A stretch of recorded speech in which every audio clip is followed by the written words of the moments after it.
ఎవరు ఎవరికి తోడవుతారో, ఎప్పుడెందుకు విడిపోతారో,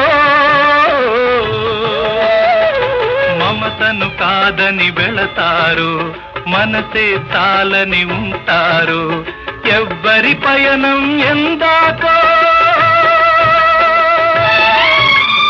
అడగదు ఎవ్వరిని, బదులే దొరకదని. అడగదు ఎవ్వరిని, బదులే దొరకదని. కడుపు తీపికి రుజువేముంది, అంతకు మించిన నిజమేముంది. కాయే చెట్టుకు బరువైతే చెట్టును భూమి మోస్తుందా? ఇప్పుడు తప్పులు తెలుసుకొని